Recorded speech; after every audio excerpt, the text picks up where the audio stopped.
what's up? It's me again, Haring David. So, this is all about music.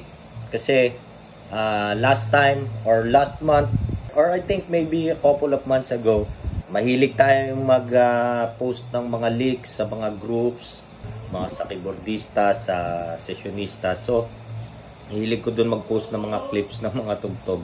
And therefore, may nakaka-appreciate naman. So, kagaya nung in-upload ko yung One Hello, no? So talagang marami naka-appreciate, marami rin na nabash dahil syempre when it comes sa jazz, magulo, no? May hirap i-please ang mga jazzer kasi kanya-kanyang mga styles tayo. So daming magagaling, no, dito na mga player sa Pilipinas, especially sa abroad. Doon naman sa mga nakaka-appreciate, ang daming nag-message, Sir, bigay ka naman any tips kasi gusto ko pong matuto. And sabi ko sa kanila, isa to, yung kapatid natin na to, Sir, actually tropa ko rin to. Magaling na to talaga as in. At ito pa yung minention niya, si Max, isa sa pinakamagaling na singer dito sa Pilipinas.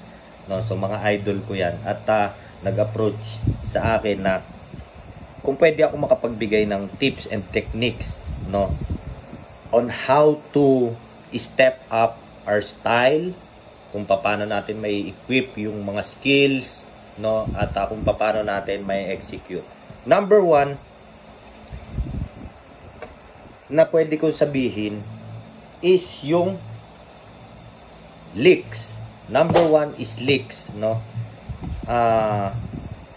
Pag mag-aaral ka ng genre na jazz, ang number one na aaralin mo is yung blues na scale. So, ang dami nito sa Google. Pwede tayong humanap ng mga references. Ang dami niyan sa Google. Ang dami niyan sa YouTube. But the number one conflict is this. Ang conflict ay yung execution. Yung blues, andyan na lahat eh. Andyan na lahat naturo sa Google, sa YouTube, andyan na lahat sinasabi sa atin. Pero hindi nila sinasabi sa atin yung execution. And that's the real problem.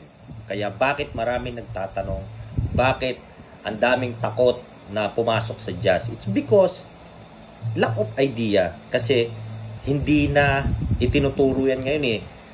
Kapwa mong musikero, dadamutan ka na. Damutan na ngayon at naranasan ko yan. Nagsumikap ako ng sarili and naghanap ako ng mga mentors na pwedeng gagabay sa akin. And that's the number one thing. Having a good mentor or finding a good mentor para sa gayon mas mag-step up tayo sa larangan ng musika. So, number one thing is yung blues nga na sinabi ko, yung blues scale. Pagdating sa jazz, kailangan natin pag-aralan yung blues scales. So, dyan ako addict na addict. Number one. So, sa licks, kailangan ma-adapt natin yung feel, yung vocabulary ng jazz para ma-execute natin, ma-deliver natin ng maayos yung damdamin na gustong sabihin nitong blues scale na to. Number one thing is this.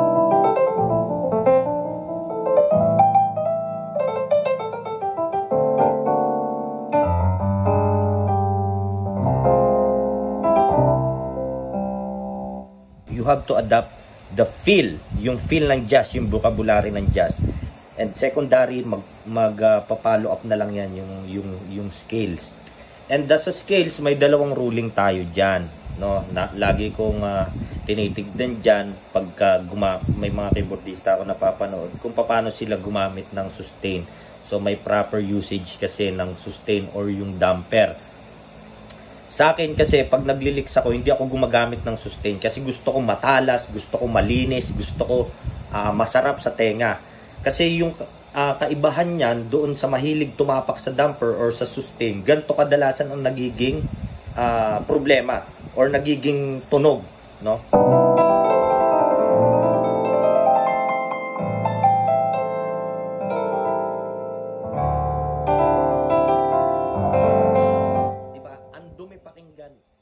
Ang daming naiiwan ng mga notes, no? So hindi siya masarap pakinggan. In fact, dito sa sinasabi ko yung proper usage ng sustain, kaya hindi ako nagsusustain pagdating sa mga licks kasi gusto ko matalas or masarap pakinggan yung tunog. Pang mayaman ba? Ika nga, yung mga blues na blues talaga yung ambience.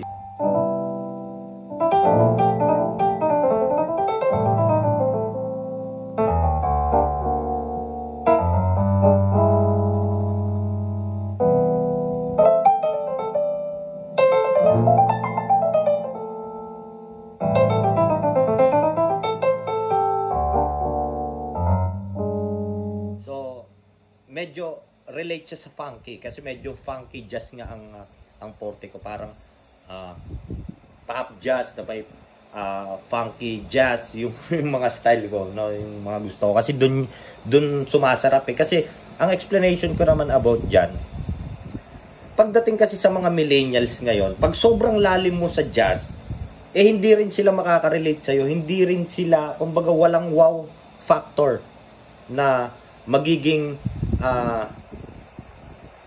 feedback sa kanila yon. So, nung binago ko yung style ko, dati kasi talagang nagpapalaliman eh.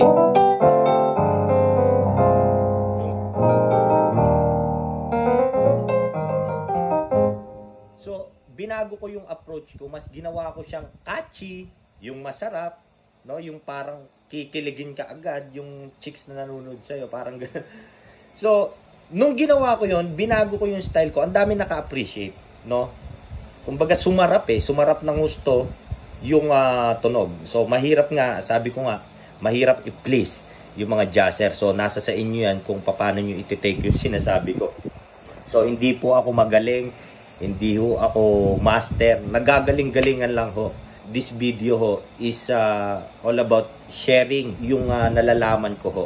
Ayan, sa paggawa ng scales, syempre para maging sharp yung ating mga daliri, syempre may mga exercises tayo na kinakailangan dyan. Ako, yung mga exercises na ginawa ko noon nung nag-aaral ako nito is yung mga hanon.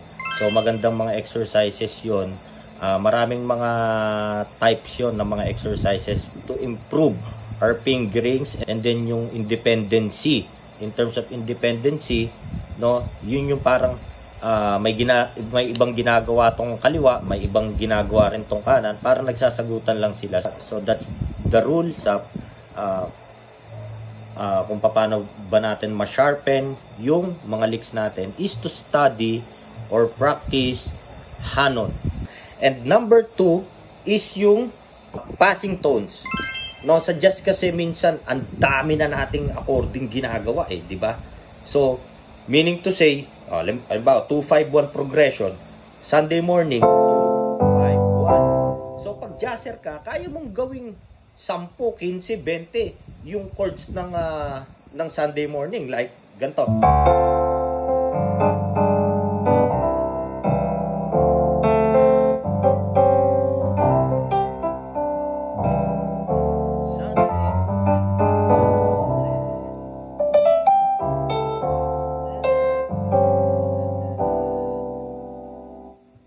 Like this one, yung ginawa ko kanina sa intro, yung Friend of Mine, actually simpleng-simple lang.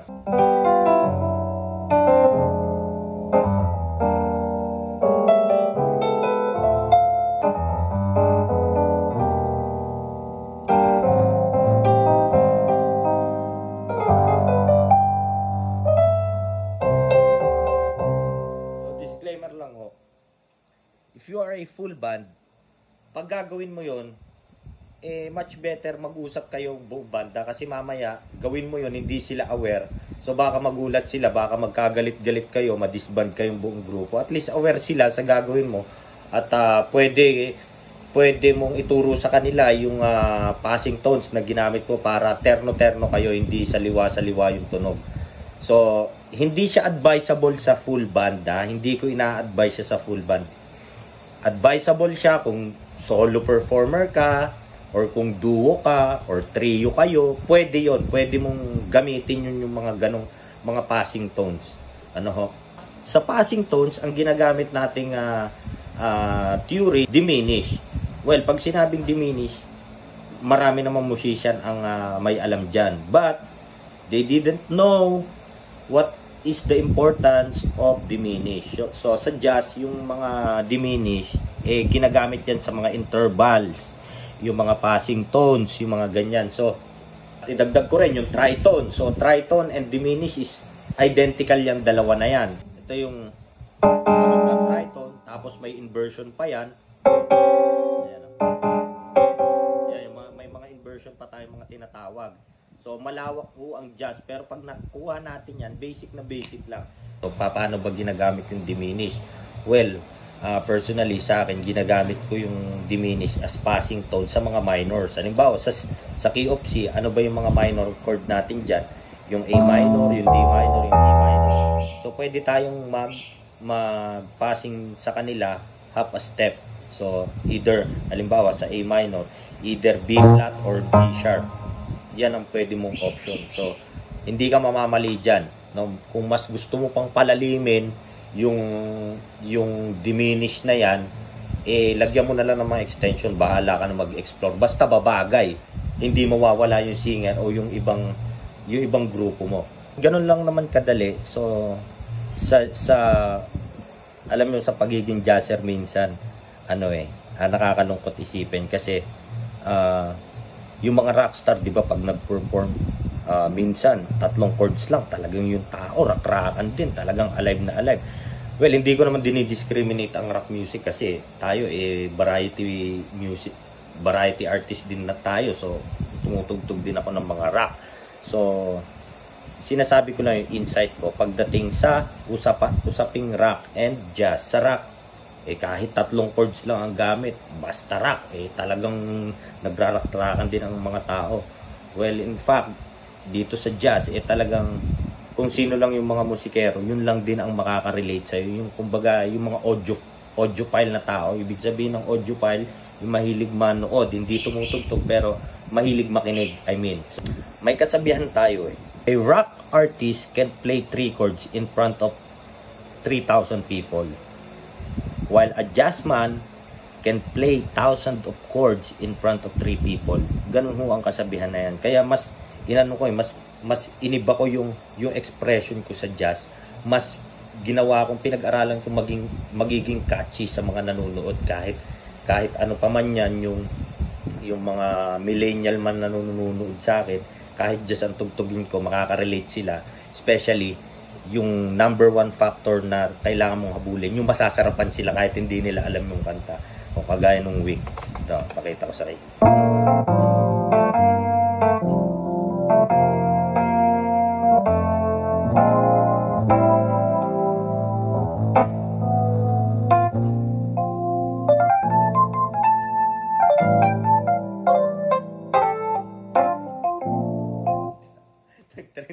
Nag-trending din yung isang video na in-upload ko. Actually, clips lang yun. Tapos in-upload ko. So, ang dami rin natin. Libo-libo rin yung mga naging views. So, yan lang ho. Disclaimer lang. Hindi ako nagmamagaling. Sinishare ko lang yung mga gustong malaman kung ano yung technique ko, no, sa paggawa ko ng mga arrangement ko, mga sarili kong areglo, no, mga simpleng kanta, ginawan ko ng sarili kong areglo na hindi nawawala yung singer, no, at hindi nawawala yung ibang mga members natin. So, yan lang. Kung gusto nyong mapanood yung mga ibang video clips, no, na mga simpleng kanta na ginagawa ko ng palabok na may pagka-jazz. So, ito, ipopost ko dito sa link. At kulang na kulang pa talaga yung tinapik natin. Pero kaya nga tayo may Conservatory of Music kasi inaaral yan dyan. At wag natin titignan na ang level ng musikero is nandito sa baba. No? Ang music ho, profession yan. Kagaya ho ng teacher, ang music profession din ho. Kaya nga ho may Conservatory of Music tayo . No? So, pag hindi natin naaabot yung mga bagay-bagay, huwag tayo manghihinaan ng loob dahil lahat ng bagay na hindi pa natin alam ay natututunan yan sa pamamagitan ng pag-aaral, pagsasaliksik. Ano ho? Maraming salamat, Haring David.